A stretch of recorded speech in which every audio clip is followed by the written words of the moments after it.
eu nunca fiz Enem. Senta que eu vou te contar essa história.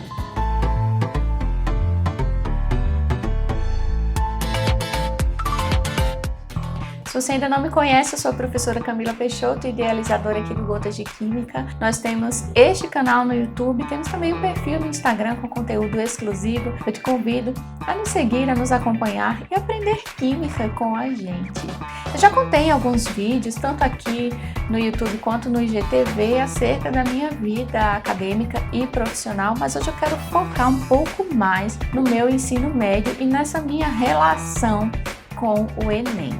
Eu estudava numa escola de porte intermediário. Ela não era nem uma escola muito pequena de bairro, nem era uma escola gigantesca, como as escolas tradicionais, católicas, que existem na cidade de Natal, Rio Grande do Norte, de onde eu sou e onde eu passei a maior parte da minha vida. Então, era uma escola muito bem conceituada também na cidade, principalmente porque o objetivo de quem ia estudar lá, e na verdade acho que o objetivo de quem fazia o ensino médio, que queria algo realmente naquela época, era ingressar na universidade pública. E naquela época eu digo que eu acabei esquecendo de colocar esse detalhe, né? O meu ensino médio ele foi feito nos anos 2000, 2001 e 2002. Então a gente tem aí uns quase 20 anos que isso aconteceu, né?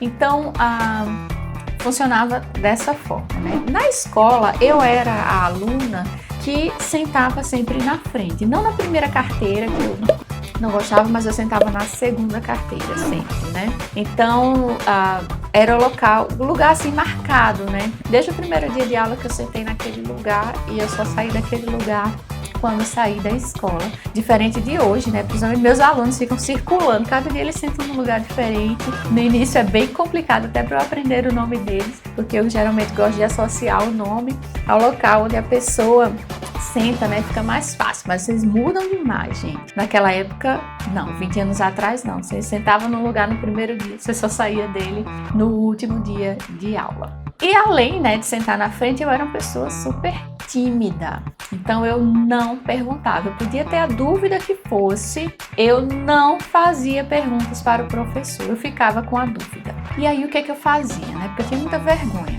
Se eu continuava com aquela dúvida, eu consultava o meu livro didático. Se eu não ficasse satisfeita e não entendesse ainda a resposta ali, eu ia para a biblioteca. E na biblioteca, então, eu procurava outros livros da matéria que fosse, né, para ter aquela informação. E por que eu procurava livros, gente? Porque não tinha internet. Quer dizer, existia internet, mas era uma outra vibe, né? Era outro tempo. Em casa, na minha casa, tinha um computador, a internet era discada, não tinha esse negócio de internet a cabo. Acho que rádio já tinha, mas enfim, era uma internet discada, era tudo muito lento, você tinha que entrar só à noite, quase que de madrugada. Eu não tinha acesso durante a semana ao computador, porque meus pais não deixavam, justamente para não atrapalhar os estudos. Então, a internet era uma coisa fora de cogitação. E o mais importante, não tinha o Google que tem hoje, né? A gente utilizava, quando queria fazer pesquisa assim mesmo na internet, a gente usava um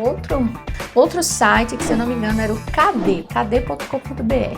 E era muito limitado na época, né? Hoje já é bem diferente, qualquer dúvida que a gente tem, a gente já corre para o Google. E além da gente não ter essa internet, né, toda disponível, nem informações suficientes na rede para a gente poder acessar, não existia celular como tem hoje, né, os smartphones e tal. O celular naquela época era um Nokia mesmo, liga, desliga, no máximo manda um SMS. E pouquíssimos alunos da minha turma, né, tinham, que eu me lembro assim, realmente, eu me lembro de 2 alunos que tinham celular. E geralmente era a galera que tinha mais grana, né? Que tinha. Como eu não tinha grana, então ficava sem mesmo, né? Ia usar o orelhão. Então, as minhas consultas eram feitas sempre nos livros. Inclusive, na casa dos meus pais, existiam, e ainda tem, né? Muitos livros e enciclopédias maravilhosas que eu usei muito para estudar, para tirar dúvidas naquele tempo. E no colégio então, onde eu estudava, funcionava da seguinte forma: a gente começava o ano letivo e 2 semanas depois, né, ou seja, na terceira semana de aula, nós já começávamos a ter provas. Então a gente já recebia o calendário de provas do ano todo.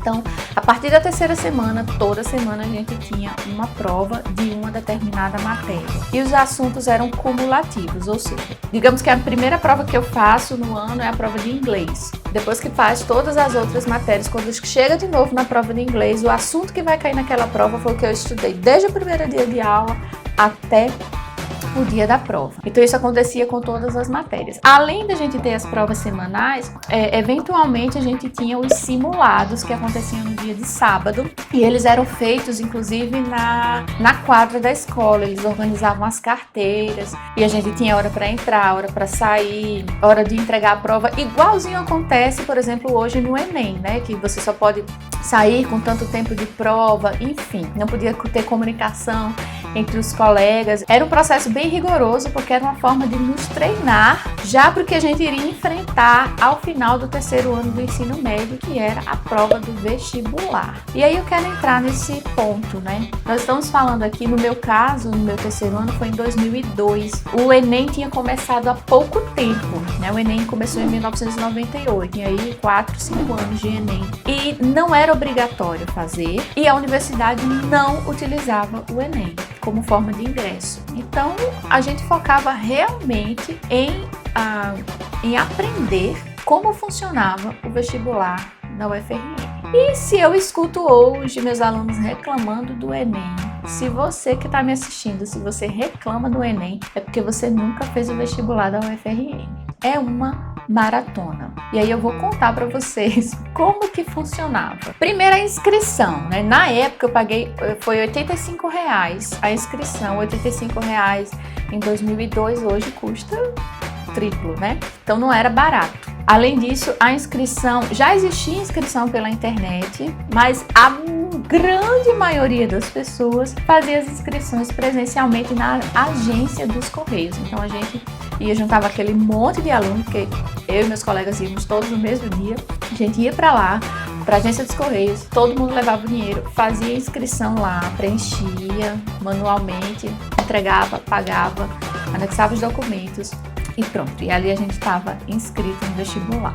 Chegava o dia da prova. No caso, o meu ano letivo terminou em dezembro de 2002, mas a prova do vestibular só foi em janeiro. Eu não me lembro exatamente a data, mas foi meados de janeiro de 2003. E aí, meu amigo, são 4 dias seguidos de prova. Domingo, segunda, terça e quarta, tá? Começava 8 da manhã e ia até meio-dia e meio.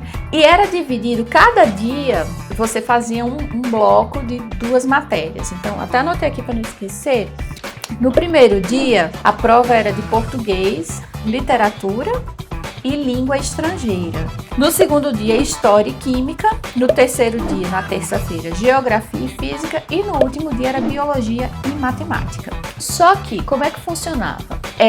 Para cada uma dessas matérias, você tinha 30 questões objetivas. Marcar lá com 5 alternativas, você escolhia a correta e marcava lá no gabarito. Além dessas 30 questões objetivas, a gente ainda tinha mais 5 questões discursivas para responder. Só que as questões discursivas era dependendo da sua área. Então, por exemplo, no meu caso, como o meu primeiro vestibular foi feito para ciências biológicas, então eu era da área de biomédicas, minhas provas discursivas foram de português e literatura, que é obrigatório para todo mundo, biologia, química e física. Então, se você já fosse da área de humanas, você iria fazer a prova de português e literatura, mais geografia, história e não me lembro qual a outra. Enfim, dependendo da sua área, você fazia um tipo de prova discursiva. Agora você imagina isso por 4 dias seguidos. Gente, era uma tensão muito grande, porque a gente saía de uma prova meio-dia e meio, a gente ia para casa. Eu não estudava mais, eu não revisava, não fazia mais nada. Eu sei que tem gente que ainda estudava, tinha gente que saía da prova e à tarde ainda ia assistir um aulão de revisão. Então assim, muito cansativo, muito desgastante, 4 dias seguidos, mas era uma maratona para para a qual a gente tinha se preparado. Então eu não fiz Enem por isso, porque a minha intenção era ingressar numa universidade pública, especificamente a UFRN, e no ano 2002, 2003, o Enem não era aceito como forma de ingresso. O que eu acho que mudou, né, do ensino médio lá no início dos anos 2000 para agora 2020? Eu não vou tomar como parâmetro a escola onde eu trabalho, onde eu dou aula, porque nós temos uma concepção pedagógica, uma metodologia muito diferente, muito boa, mas muito diferente, então eu não vou usá-la como parâmetro, eu vou falar de uma maneira mais geral, né? Além dos pontos que eu já citei, que antes não tinha internet, agora tem internet, antes a gente ia para a biblioteca, agora a gente vai para o Google, antes era vestibular, agora é o Enem. Eu acho que em termos de conteúdo, principalmente de química, não mudou. É a mesma sequência, enfim, em termos de conteúdo, de assuntos que precisam ser ensinados e aprendidos. Mas eu vejo que a postura dos alunos foi o que mais mudou. No meu tempo, a maioria, né? A maioria era realmente muito focado em ingressar na universidade. Hoje a gente já não tem tanto isso. Tem pessoas que querem ir para o ensino superior e tem pessoas que querem empreender, tem pessoas que querem seguir por outros caminhos e todos são válidos, né? Desde que você trabalhe, que você corra atrás. Então, tudo é válido. Mas um outro comportamento, e aí já no ponto de vista negativo, né? No meu tempo, a gente respeitava mais o ambiente de sala de aula, sabe? A gente prestava mais atenção, a gente se empenhava um pouco mais. Hoje, eu já vejo os alunos aí, os adolescentes mais dispersos. Infelizmente, a gente tem casos que não tem tanto respeito assim pelo professor, né? Ou pelos colegas mesmo. A própria postura do aluno na sala de aula, né? Dormir relaxado, enfim, não fazer as suas atividades. Então eu acho que isso vem piorando, esse tipo de comportamento. Infelizmente, vem piorando com o tempo. E talvez isso seja fruto das circunstâncias, né? Hoje se tem muito mais acesso à informação e hoje se tem muito mais distrações. Então, essas distrações de internet, de celular, de Facebook e tal, tudo isso acaba meio que tirando um pouco o foco dos alunos. Mas, se você quer passar, né, seja ser aprovado no Enem para poder ingressar, ter uma nota boa para ingressar na universidade, ou mesmo fazendo vestibular, porque ainda existem vestibulares no nosso país, você tem que ter foco, né, e consciência de saber que tem um momento para você se distrair e tem um momento para você focar. Bom, era essa história que eu queria contar para vocês do porquê que eu nunca fiz o Enem. É óbvio que eu já respondi provas e questões do Enem por questões do meu trabalho, né? Porque eu preciso me inteirar do que está acontecendo, até para poder ensinar também para os meus alunos. Mas eu nunca fiz no sentido de que eu precisava dessa nota para ingressar. Se você tem mais alguma curiosidade acerca do meu ensino médio, enfim, do meu ensino superior, de alguma coisa, deixa aqui nos comentários, dá o like pra gente, compartilha com seus amigos e eu te vejo no próximo episódio. Tchau, tchau!